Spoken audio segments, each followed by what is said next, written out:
इंदौर के बाणगंगा थाना क्षेत्र के मोनी बाबा इलाके की दो युवतियों से दुष्कर्म और लव जिहाद के मामले में आरोपी पार्षद अनवर कादरी उर्फ डकैत ने लव जिहाद के आरोपियों को 3 लाख रुपए देना कबूल कर लिया है। साथ ही बेटी के साथ जब आमना सामना हुआ तो आरोपी की बेटी ने फरारी के दौरान होटल और अन्य खर्च का भुगतान भी किया था। दरअसल 29 अगस्त को लव जिहाद के मामले में आत्मसमर्पण कर चुके कांग्रेस पार्षद अनवर कादरी उर्फ डकैत ने 14 दिन बाद लव जिहाद के दोनों ही आरोपियों को 3 लाख रुपए देने की बात कबूल कर ली है। तो वहीं पुलिस की पूछताछ में यह भी सामने आया कि उसने फरारी के दौरान नेपाल से खरीदी गई सिम इंदौर में सरेंडर करने से पहले ही रास्ते में फेंक दी। इस दौरान अपने पिता को फरारी के दौरान मदद करने के 2 मामलों में बंद डकैती की बेटी आयशा और अनवर का आमना सामना भी करवाया गया, जहां आयशा ने दिल्ली के राजशाही बाग इलाके से मनी ट्रांसफर स्टोर के माध्यम से होटल और खाने सहित अन्य बिलों का भुगतान किया था, जिसका बिल भी पुलिस को मिला है।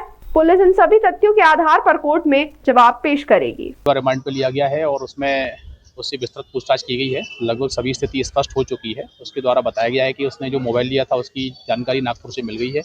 वो मोबाइल और वो सिम दोनों उसके द्वारा वीरगंज नेपाल में तोड़ के फेंक दी गई थी और बाकी उसके द्वारा जो आरोपियों को जो पैसे दिए गए थे पूर्व में वो उसके द्वारा कैश दिए गए थे। तो अभी लगभग विवेचना उसके संबंध में पूर्ण हो चुकी है। कल उसको न्यायालय पेश किया जाएगा। और इसको नेपाल भी ले जाया जाएगा जांच के लिए? नहीं, चूंकि नेपाल की भी स्थिति इस समय हालात खराब है। दूसरा ये स्पष्ट हो गया है कि उसने इस दौरान कहीं रास्ते में ही इसको तोड़ के फेंका गया था, कोई स्पष्ट स्थान नहीं है। तो ऐसी स्थिति में वहाँ जाके खोजा जाना अभी तक संभव नहीं दिख रहा है।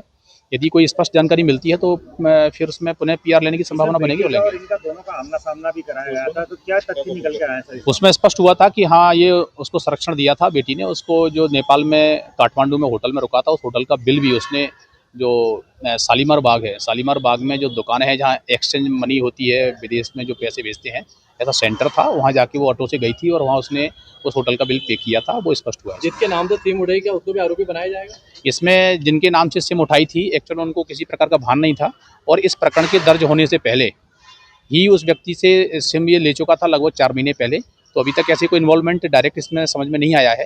यदि विवेचना के दौरान आएगा तो निश्चित तौर पर कार्रवाई करेंगे। सहयोग कर रहा है पूछताछ में? हाँ, पूछताछ में पूरा सहयोग कर रहे हैं। और एक जो दूसरी महिला थी जिसकी सिम आयशा ने यूज की थी, उसके द्वारा भी सहयोग किया गया। उसके द्वारा बयान बताया गया कि हाँ, मेरी मोबाइल की सिम इन्होंने चोरी की थी। मैं इनके यहाँ ब्यूटी पार्लर का काम करती हूँ, तो इनके घर पे गई थी, तो उस दौरान चोरी हुई थी। इसकी दूसरी पत्नी के फरारी के दौरान फंडिंग करना स्वीकार करा है क्या उसने, जो पूरा प्रकरण दर्ज हुआ? फंडिंग उसके द्वारा उन दोनों लड़कों को स्वीकार किया है और कैश देना स्वीकार किया है।